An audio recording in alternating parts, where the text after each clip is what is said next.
So here we have our TWX2 set.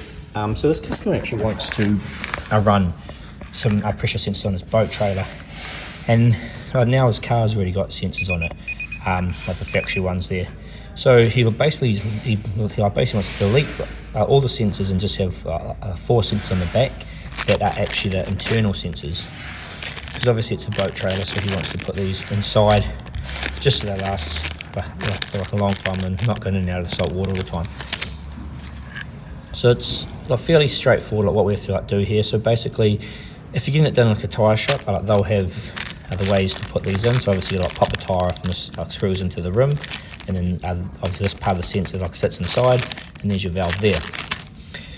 So what you have to basically do in here is, depending if you have just a display that's blank, you can just pair the sensors up, or if you have one that already has somewhat sensors on it, you just need to delete the sensors. So on the top here we've got plus, M, minus. So I'm just going to touch the minus button there, and it shows all the IDs. So I'm going to go through and just delete one of these IDs. So I'm going to just press the middle button once, and it says a DE1 means delete one, and then press and hold. And now that's deleted like that sensor. I'm going to press and hold the minus button to go back to the main screen. And what you're going to see there is we don't have that sensor anymore. So now if you had just a display, you wouldn't have any zeros coming up here, because so I know sensors paired. But because this is come out of a kit with external sensors already, that's why these are coming out. Now to activate this sensor, you have to pressurize it. So in this case, we're going to use one of these. You just need to be able to pressurize it up to 35 psi, and then it will activate.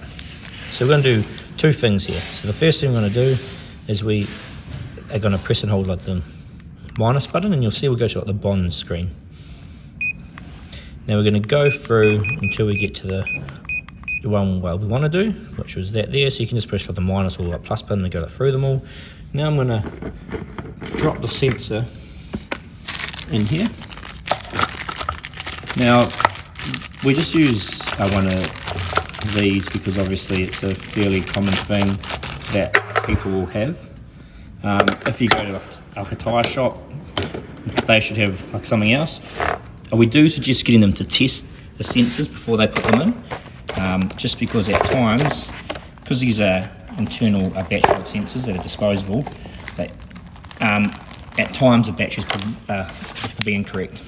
So you can obviously see on there, after pressurizing it up in here, 5002 is showing up there. So I'm going to just click the middle button to appear that, and then you'll see if I hold down the negative button to go out, you can see it's showing 1 psi, and if I put a bit of pressure on that pump, you can see it obviously changes.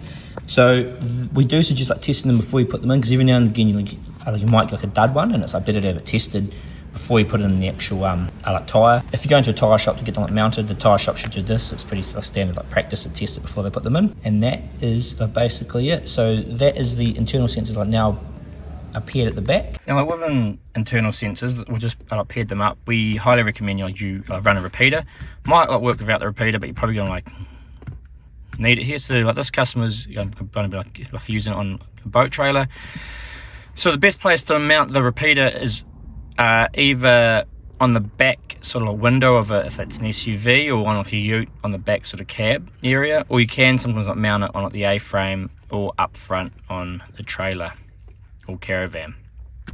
Now include a couple things here. So obviously this has this is a repeater, it's got 2 loose wires on the end. That means you can put a DC thing into it here, a DC jack, there's a plus and a minus there, and you can either plug it into a cigarette plug or a 9-volt battery. Now the reason we include this is that it means you can pretty much put a 9-volt battery on here and just tape it in a location, or just a temporary measure, and just go for a drive and test that it's all working fine and you're getting pressure coming in okay. That's why we include this, because the position of the repeater is important. Now, first thing we have to do is we basically transfer the IDs from the repeater to the from the display, to the repeater, so then the repeater knows what it's looking for. Right, so once you've put this onto power, I've just got into a cigarette plug here. Go from the home screen, press the plus button once, and then press like the minus button to go through the screens here, and we're just looking for PT, and then press the middle button, and it's going to say like PUT. Press the middle button again, and it's going to start to flash. Now we want to power up the repeater. So again there, just to make sure connection here is good, I was actually on the shield of the wire, hence why. So when you give this power, you'll see this flash like red once, that's all you'll see. So again, PT, get the PUT like flashing, put a power onto the repeater, and that's what you'll see happen there. You'll see the unit restart. So the light on here will flash. It was a bit hard to see then, but it did flash obviously because we're in the sun. And then the unit will restart, and that means the repeater is being paired. So that's all good to go now. So like now just put that in a temporary spot and put this on your dash, and just make sure everything's working fine.